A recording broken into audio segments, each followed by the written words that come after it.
विवाहों में अपव्यय के कुचक्र को तोड़ डालें। पुस्तक का ऑडियो 5। अहंकार और आडंबर का छिछोरापन। बढ़िया कपड़े पहनकर बढ़िया सवारी में बैठकर बढ़िया बाजे बजाते हुए लोग बाजार में होकर निकलते हैं और समझते हैं कि बारात की चढ़ाई में हम न जाने क्या इंद्र रूप बने हुए हैं और देखने वाले न जाने हमारे दर्शन करके क्या मंत्रमुग्ध होते रहे होंगे। पर सही बात यह है कि सिनेमा वालों से लेकर बीड़ी के विज्ञापन वाले रोज ही सड़कों पर धूम धड़ाके से निकलते हैं। इनमें से एक छोटे एक से एक बड़े होते हैं।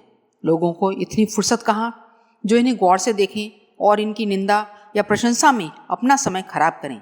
हर व्यक्ति अपने काम में व्यस्त है।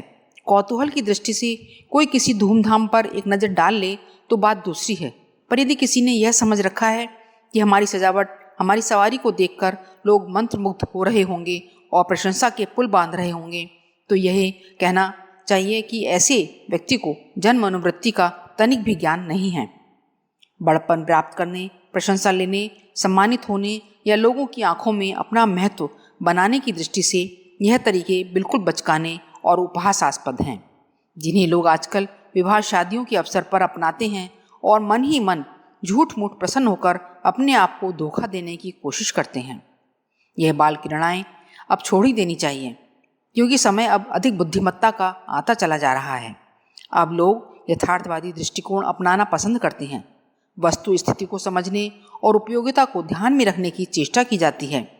इस आधार पर जब भी विचार किया जाएगा तब विवाह के नाम पर धन उलीचने की विडंबना सर्वथा निस्सार, ओछी बुद्धि की उपज तथा उपहासास्पद प्रतीत होगी। जो लोग इतने छोटे प्रहसन मात्र से बड़े आदमी बनने के सपने देखते हैं, उन्हें नहीं मालूम कि इस युग में बड़पन पाना इतना सस्ता नहीं रह गया है। उसके लिए अधिक प्रतिभा, अधिक उदारता का परिचय देना पड़ता है। यदि बड़प्पन ही अभीष्ट हो तो आदर्शवादी विवाह की प्रक्रिया अपनाकर अपनी दूरदर्शिता एवं समझदारी का परिचय देना चाहिए। कुछ दिन बाद निस्संदेह यह प्रचलन सारे समाज में होने वाला है। हर समझदार व्यक्ति बिल्कुल सादगी एवं कम खर्च के संक्षिप्त समारोह के रूप में शादी का आयोजन करना पसंद करेगा। जो धन उलीचना भी चाहेंगे उन्हें उल्लू समझा जाएगा। बेचारे प्रतिष्ठा तो किस मुंह से प्राप्त करेंगे। ऐसी दशा में कोई वज्रमूर्ख ही आजकल जैसी हरकतें करना पसंद करेगा। वह समय दूर नहीं है। इन व्यक्तियों का लेखक यह सुनिश्चित भविष्यवाणी करना चाहता है और सर्वसाधारण को बताना चाहता है कि वह दिन बिल्कुल ही दूर नहीं है जब सर्वत्र बिना खर्च के अति सादगी से होने वाले विवाहों की परिपाटी चल रही होगी। उसी दिन को आने में जितने दिन की देर है, उतने दिन बड़प्पन प्राप्त करने का यह अवसर किसी भी ऐसे साहसी व्यक्ति को मिल सकता है जो इस सत्यानाशी कुप्रथा को तोड़ने में अग्रणी बनने का साहस कर सके। सादगी क्यों न अपनाएं?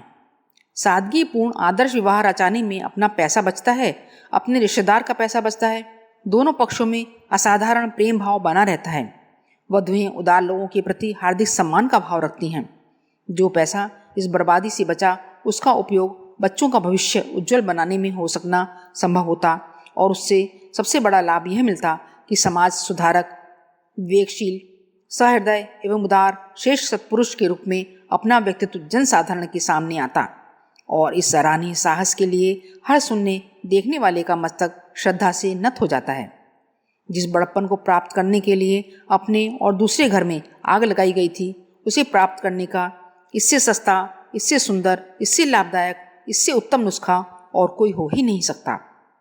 हिंदू जाति की सुकुमार कलियां, समान कन्याएं उस दिन की प्रतीक्षा में आंखें पसारे बैठी हैं जब इस भारत भूमि में ऐसे नर रत्न उत्पन्न होंगे जो इस हत्यारे विवाह उन्माद से समाज का पिंड छुड़ाने के लिए आगे बढ़कर अपनी महानता का परिचय दें।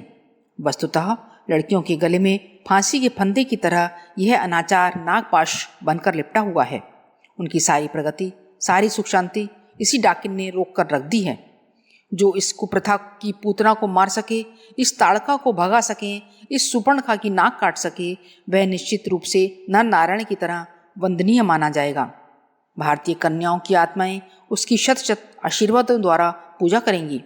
जब किसी बच्ची का जन्म दहेज संबंधी कठिनाई न रहने पर अभिशाप न गिना जाएगा, वह दिन कितना सुंदर होगा।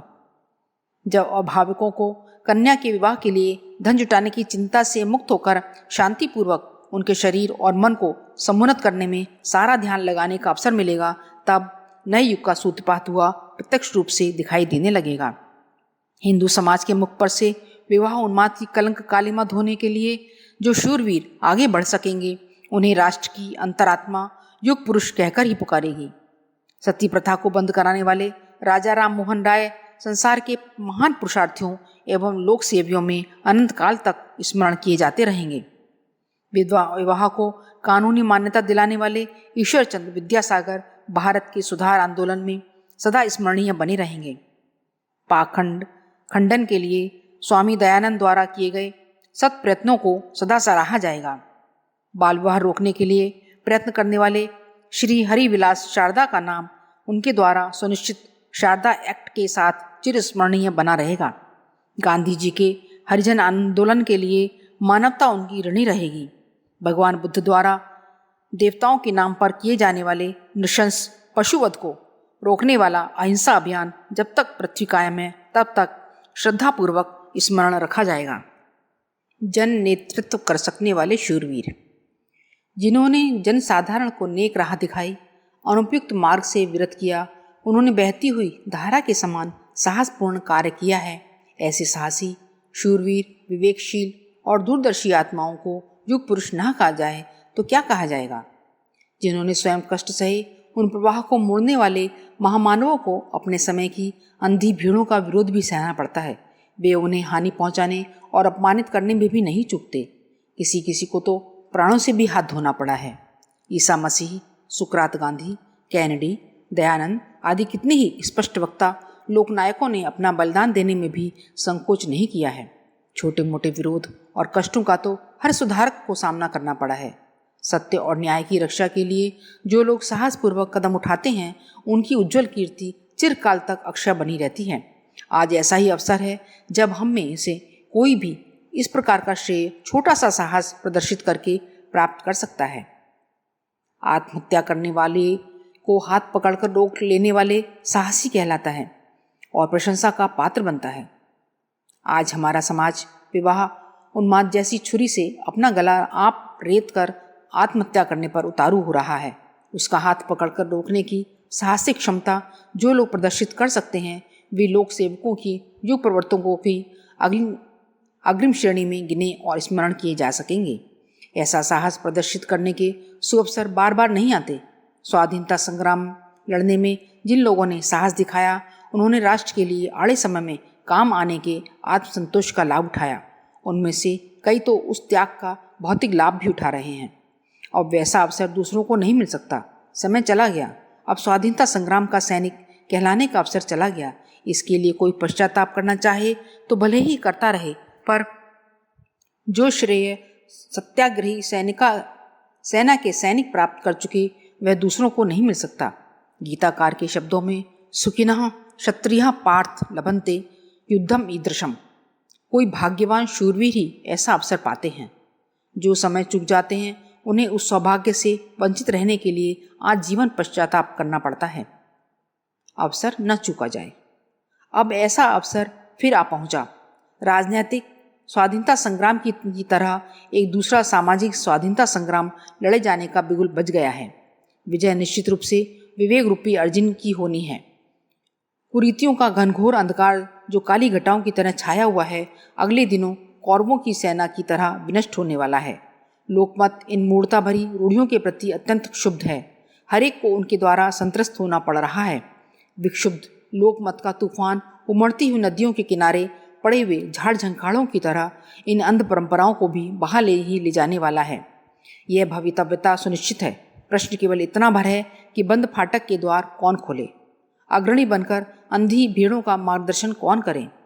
जो कोई यह साहस कर सकेगा, वह इस सामाजिक क्रांति का अध्वर्यु बनकर अपने लिए वैसा ही सुअवसर प्राप्त करेगा जैसा कि अग्रिम पंक्ति में चलने वाले शूरवीर सदा से प्राप्त करते रहे हैं। पिछली पंक्ति में चलने वालों को भी अनुकरण तो बदली हुई प्रथाओं का करना पड़ेगा, पर तब वे श्रेय सुअवसर से वंचित ही हो चुके होंगे।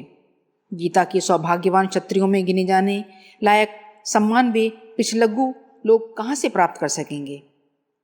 बड़प्पन प्राप्त करने की आकांक्षा जिनके भीतर सचमुच ही काम कर रही हो, उनके लिए आज जैसा सस्ता सुअवसर शायद ही फिर कभी मिल सके। स्वतंत्रता संग्राम में कष्ट सहकर लोग श्रेय प्राप्त करने के अधिकारी बने थे। आज सामाजिक क्रांति में अग्रणी बनने का कदम उठाने में ऐसा कोई जोखिम नहीं। इससे तो दोहरा लाभ है। अपना खर्च बचता है, रिश्तेदार को संतोष मिलता है, विज्ञ समाज में सराहना होती है और साथ ही समय को बदलने वाले साहसी शूरवीरों में अपनी गणना होने लगती है। आज की स्थिति में प्रत्येक बुद्धिमान को इस प्रकार का सहज सुअवसर प्राप्त हो सकता है। इस अंधेरे में एक छोटा सा दीपक भी श्रेय ले सकता है। कल जब बड़े विवेक का प्रचंड सूर्य चमकेगा और ये अंध परंपराएं एक आश्चर्य भरी कौतूहल चर्चा का विषय मात्र बनकर रह जाएंगी, तब दीपक जैसा साहस करने का किसी ने प्रयत्न किया तो भी उसकी कोई न महत्ता रहेगी न उपयोगिता।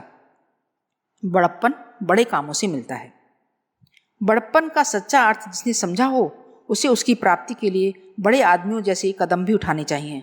अपने और अपने रिश्तेदारों का पैसा फूंक देना यह कोई बड़प्पन का काम नहीं। यह तो एक विशुद्ध बेहूदगी है जिससे कोई सिफरा ही आसानी से कर सकता है।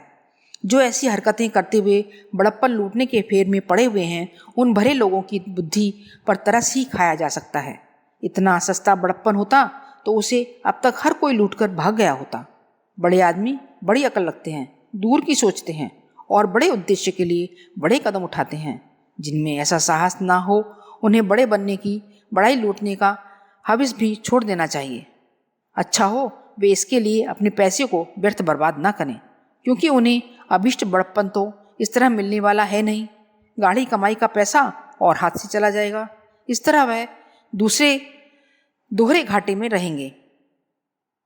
अपने पिछड़े समाज को गतिशील बनाने के लिए, निराशा में आशा का संचार करने के लिए मनस्वी और साहसी लोगों की आज अत्यधिक आवश्यकता है। अपने घर में सुधार का शुभारंभ करके इस राष्ट्रीय आवश्यकता की पूर्ति में महत्वपूर्ण योगदान दे सकते हैं। जहाँ लड़की वालों को लड़के के लिए दहेज देने की प्रथा है, वहाँ यह साहस लड़के वाले को करना चाहिए, और जहाँ लड़के वालों को धनराशि लड़की वाले के अभिभावकों को देनी पड़ती है, वहाँ पर आगे लड़की वालों को चलना होगा। जो वसूल करता है, जो नफे में रहता है, उसी को त्याग करना चाहिए। जिसे देना पड़ता है वह तो खुशी खुशी सुधार के लिए तैयार हो जाएगा, क्योंकि उसका आर्थिक लाभ देने में ही है। लाभ के लिए लोग बुरे से काम करने को तैयार हो जाते हैं, फिर सुधारक पद्धति अपनाने में तो उनको आपत्ति हो ही क्या सकती है। धन का उद्धत प्रदर्शन अहितकर। धन का उद्धत प्रदर्शन, उसकी होली जलाना किसी व्यक्ति के लिए आज के युग में प्रशंसा की यह बात नहीं हो सकती, वरन इसके विरुद्ध एक घृणा एवं द्वेष भरा वातावरण उत्पन्न करती है। ऐसी दशा में उन्हें ठंडे मस्तिष्क से सोचना चाहिए कि वे जिस धूमधाम को अपनाते हैं उनके लिए हितकर है या अहितकर। उससे उनका बड़पन बढ़ेगा या विरोधी वातावरण बनेगा। जो ना सोच सके उसकी बात दूसरी है, पर जिन्हें भगवान ने बुद्धि दी है उन्हें तो सोचना चाहिए कि विवाहों में मोटी रकमें फूंकने का उत्साह उचित है या अनुचित। जो बात अनुचित हो, हानिकारक हो, उसे तो छोड़ना ही चाहिए। चूंकि रिवाज है इसलिए हम हानिकारक रीति नीति अपनाए ही रहेंगे, यह न तो कोई तर्क है और न समझदारी का कोई चिन्ह। आदर्श विवाहों की दूरदर्शिता अपनाने के लिए हम में से हर किसी को उद्यत होना चाहिए। यह समय की पुकार है, युग की आवश्यकता है, बुद्धिमानी का तकाजा है, अर्थशास्त्र का निष्कर्ष है। इसी में व्यक्ति का लाभ और इसी में समाज का हित है।